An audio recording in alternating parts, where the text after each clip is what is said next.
My 11-year-old daughter came home and her key didn't fit. She spent 5 hours in the rain, waiting. Then my mother came out and said, "We have all decided you and your mom don't live here anymore." I didn't shout. I just said, "Understood."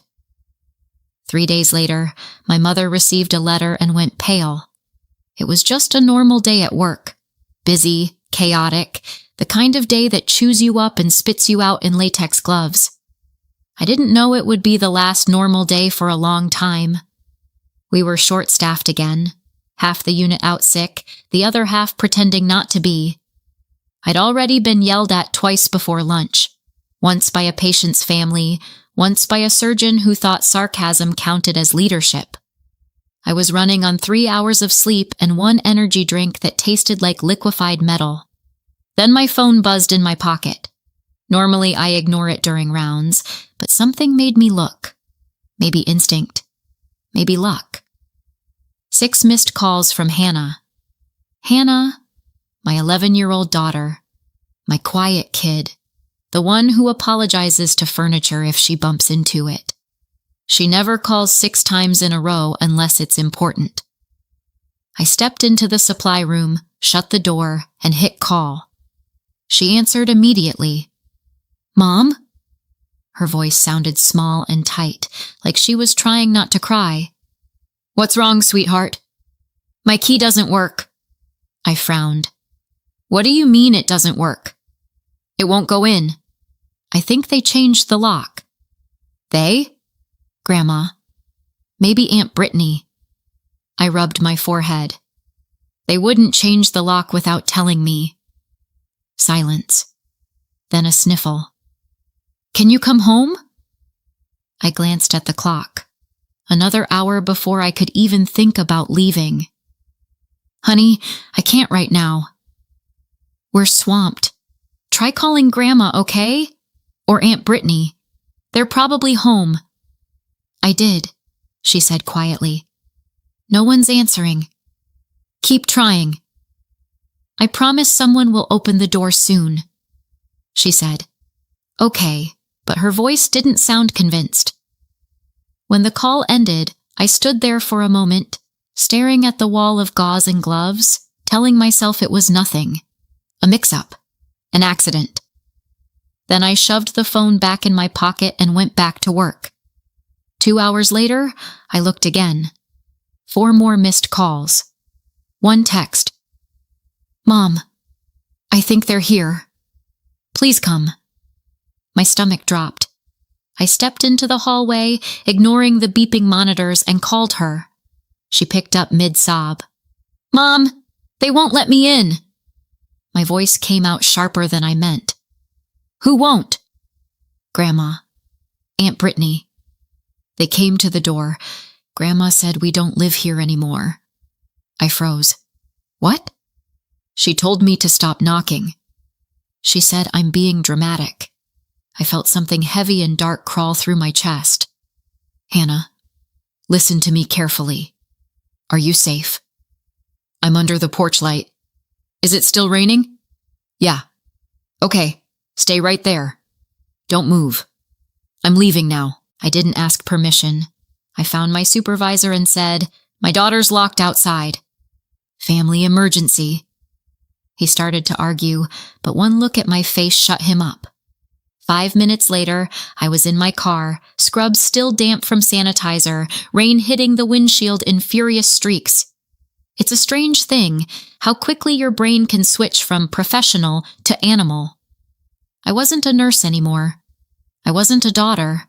I was just a mother driving through a storm, white-knuckled and shaking.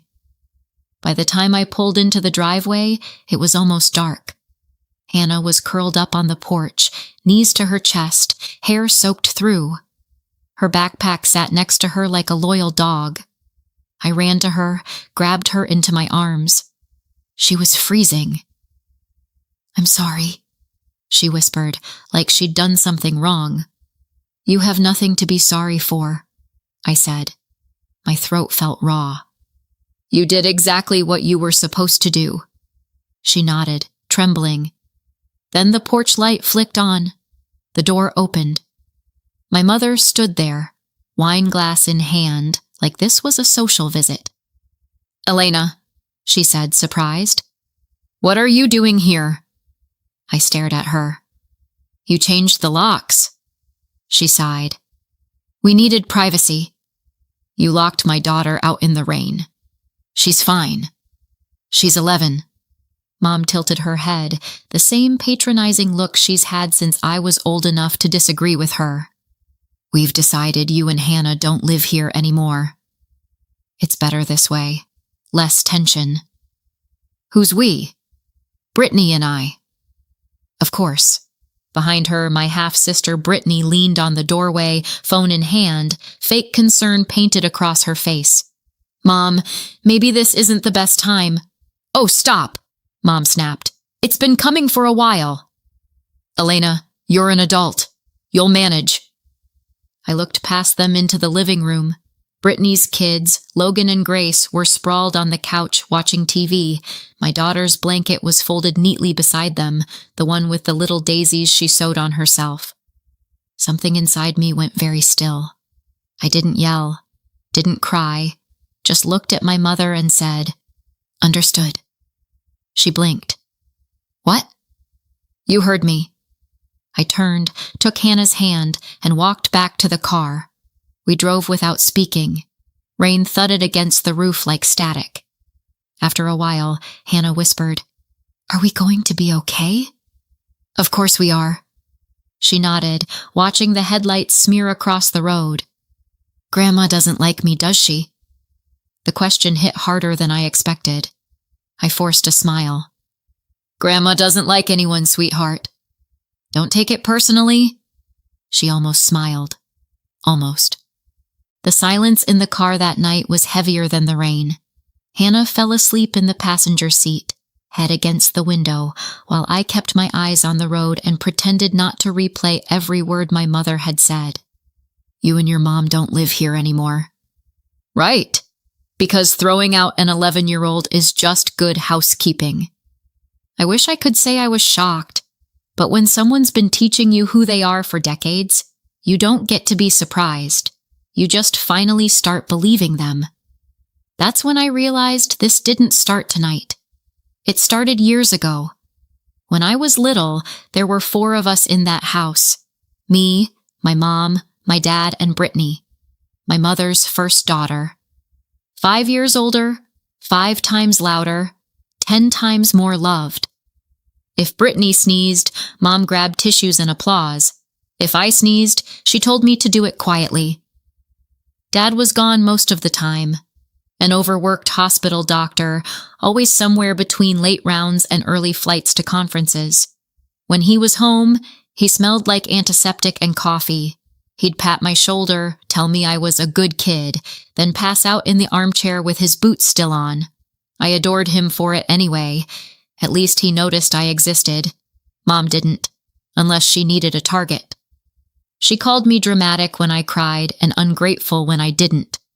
She said I was too sensitive, her favorite insult. Brittany could burn the kitchen down and Mom would laugh about kids being kids. I once dropped a glass of milk and got grounded for 2 days. Fair system. By the time I was 16, I was so desperate to get out that college looked like salvation. Even community college sounded like Paris. I thought distance would fix everything. Spoiler, it doesn't. When I met Hannah's father, I mistook attention for love. He was older, charming in the used car salesman kind of way, and I was 19 with the self-esteem of a houseplant. He bought me flowers once, so obviously he was my soulmate. A year later, I was pregnant. 2 years after that, he was gone. It ended the way cheap magic tricks do. Suddenly, and with everyone pretending to be surprised.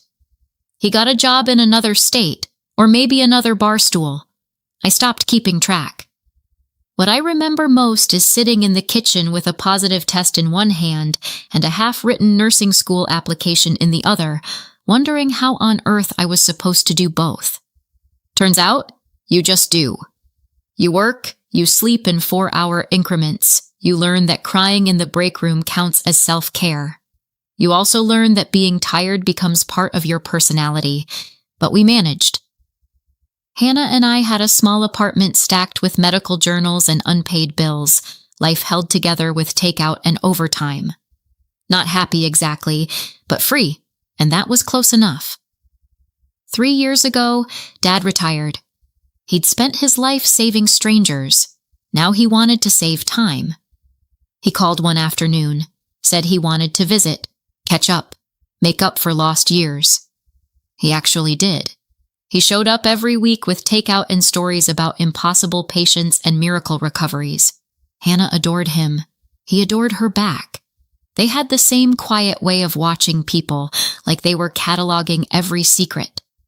Mom didn't like it. Every visit reminded her that I existed. Then he got sick. I won't name it. You don't need the word to feel the weight. All you need to know is that it came fast and didn't leave. Mom called one night, voice trembling in that way she thinks sounds fragile and tragic. He needs help, Elena. You're a nurse translation. Come fix this. So Hannah and I moved in. I told myself it was temporary, just until he got better, or worse. Those 2 years were the only time that house ever felt like a home. Dad was kind, grateful. I ran the place like a small hospital, charts, pills, meals, order. Mom floated around acting like Florence Nightingale, except her uniform was wine and denial.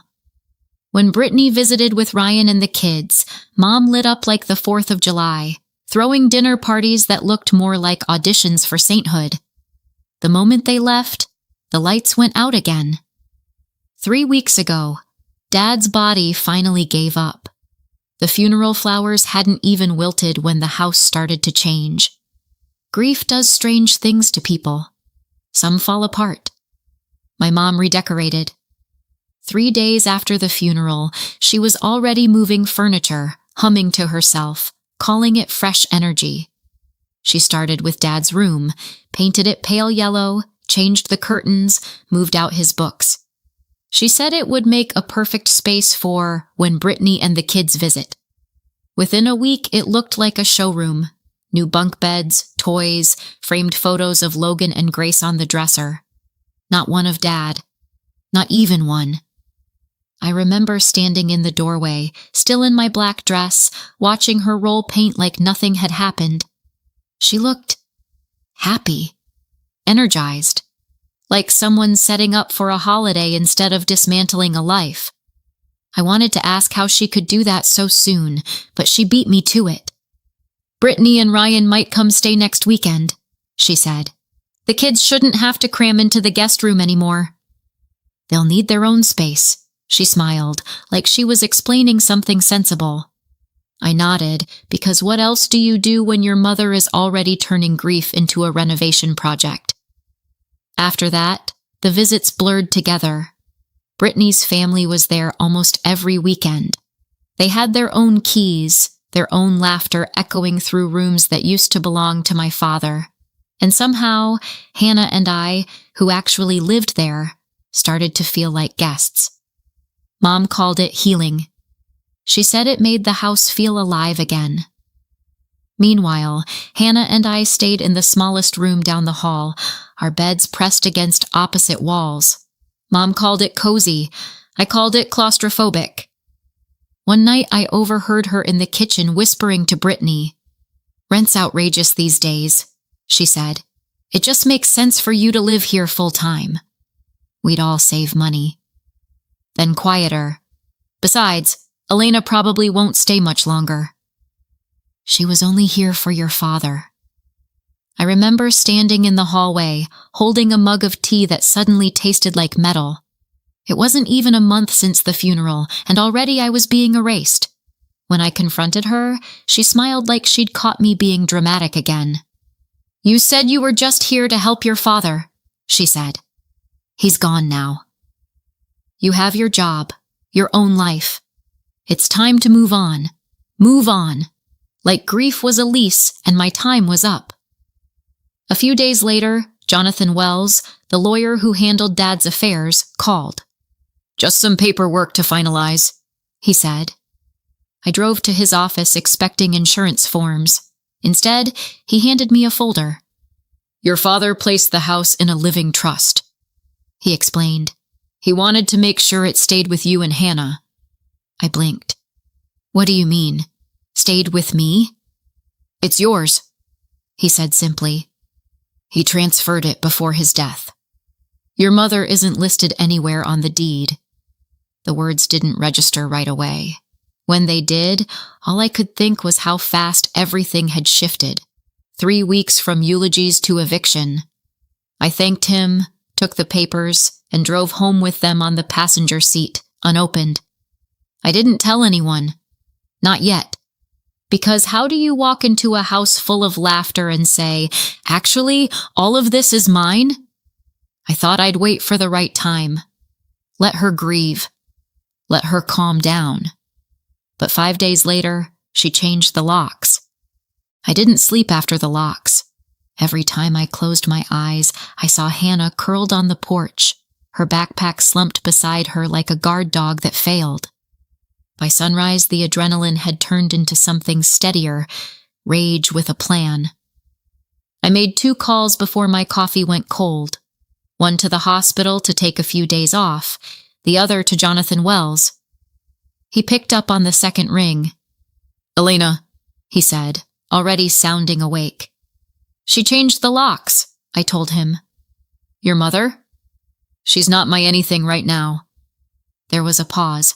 Paper rustled. "Do you have access to the trust documents?" "In my car." "Good. Bring them. Come now." His office was 10 minutes away, not months, not a lifetime. Just 10 minutes and 1 red light. Jonathan looked calm in the way only people paid by the hour can manage. "This is straightforward," he said, scanning the pages. "The property's in the trust." "You're the trustee. She has no legal standing. Then fix it. I'll draft the notice." "How soon?" He checked his watch. "Give me 20 minutes. He typed while I stood by the window watching rain crawl down the glass. "Do you want to serve it personally, or shall I?" he asked. I laughed once. I've had enough doors slammed in my face for one lifetime. "You do it." He printed, signed, sealed, and handed me a copy. The ink was still wet. Perfect. An hour later, we were parked down the street from the house. Same sky, same rain, like the weather was stuck on repeat. Hannah stayed with a friend. No way was I letting her near that door again. Jonathan walked up the driveway, umbrella open, envelope tucked under his arm. I stayed in the car, engine running, wipers ticking back and forth. Mom answered almost immediately. Even from here, I could read her body language. Impatient, superior. The Queen interrupted. Jonathan spoke. Calm. Professional. He handed her the papers. At first, she didn't even look. Just rolled her eyes and said something I couldn't hear. Then she read the first line. Her face changed. Brittany appeared behind her, holding a mug like she'd just been cast in the drama she secretly hoped for. She snatched the papers, scanned them, and started shouting. Jonathan didn't flinch. He said something brief, probably a polite translation of "you've been evicted," then turned and walked back to the car. Mom yelled after him, words lost in the rain. He slid into the passenger seat, closed the door, and said, "It's served." That was it. The drive back was silent except for the sound of the windshield wipers. I kept expecting to feel victory, but all I felt was the weight of exhaustion finally shifting off my chest. It wasn't triumph. It was oxygen. When we reached the corner, Jonathan said, "She'll try to fight it. I'd be disappointed if she didn't." He smiled faintly. "I'll handle any filings. For now, she's officially trespassing." "Good," I said. "Let her stand in my living room and explain that to the sheriff." He nodded once and got out, umbrella blooming above him. I watched him disappear into the gray before driving off. Back at my friend's apartment, Hannah was coloring at the kitchen table. She looked up. "Did you talk to him?" "Yeah." "Are we going home?" "Soon." She nodded, serious. "Grandma's going to be mad." "She's been mad since 1987, I said. "She'll survive." Hannah giggled, the first real laugh I'd heard from her in weeks.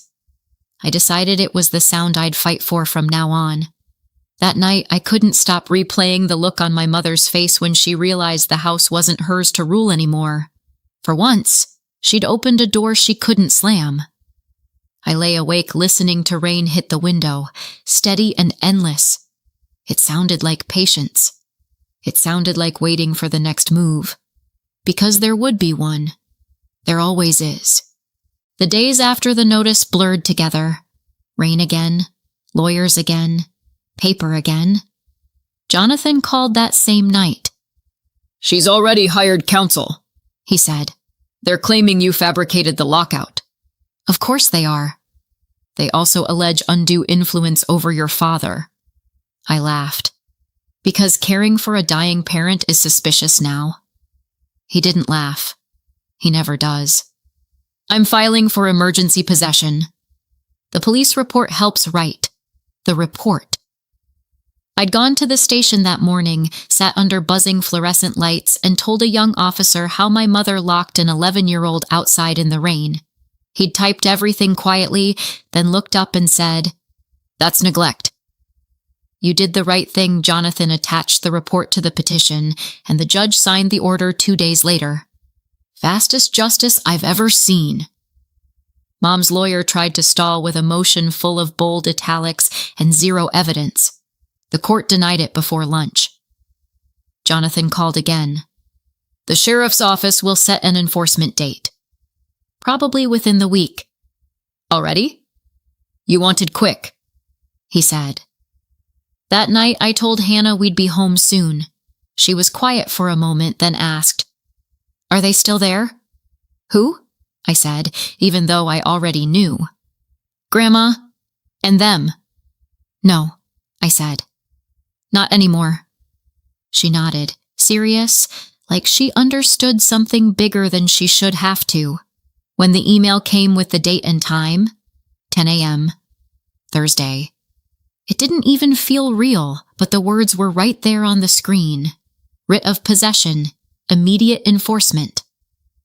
The morning of the eviction, I woke before the alarm, heart already sprinting. The sky looked like metal again, gray, restless. I made coffee so strong it could dissolve a spoon and drank it standing up. Jonathan had emailed the schedule the night before. 10 a.m., sheriff's enforcement, standard procedure. 2 words I'd been waiting for. Standard procedure. Because nothing about my family ever was. Hannah was at school. I told her I had errands. She believed me. I didn't want her to see this. No child should ever watch people she called family being escorted out by law enforcement. When I pulled onto the street, my stomach twisted. 3 cars in the driveway. Of course. Brittany's SUV, Ryan's truck, Mom's sedan. They were all home for the big show. 2 deputies were already at the door when I parked. I stayed near the sidewalk, rain starting to mist down, pretending to scroll through my phone like this was someone else's house. From inside came voices, sharp, familiar. Mom first, high and offended. Then Brittany, dramatic, wailing like she was auditioning for pity. Ryan chimed in with that useless tone men use when they think volume equals authority. One of the deputies knocked again, firmer this time. The door flew open. Mom appeared, hair perfect, fury perfected. She pointed at me across the yard like I'd been summoned from hell. "She's the one!" she yelled. "She forged everything!" The deputy didn't even look at me. "Ma'am, we have a court order." Brittany appeared behind her, holding her phone up like she was live streaming. "This is abuse," she said. "You can't throw out a widow." Ryan muttered something about lawyers and rights as he folded his arms. The deputy read the order anyway, calm, steady. He explained that they had 15 minutes to collect essential items and leave the property. 15 minutes. Mom laughed. The brittle kind. You can't be serious. He was. They started pacing, arguing, knocking things over. Brittany cried harder. Ryan slammed a door. Mom kept repeating, "This is my home!" Like repetition could turn it into truth. I just stood there, halfway up the walkway, hands in my jacket pockets, pretending the rain didn't sting. I didn't say a word. When the first deputy stepped aside for them to pass, Brittany stormed out carrying a stack of clothes and 2 framed pictures, one of her kids, one of Dad, which she'd taken from his office. I almost said something. Then I remembered. Not my circus anymore. Ryan followed, lugging a box and glaring at me like he thought I'd enjoy this. He wasn't wrong. Mom was last.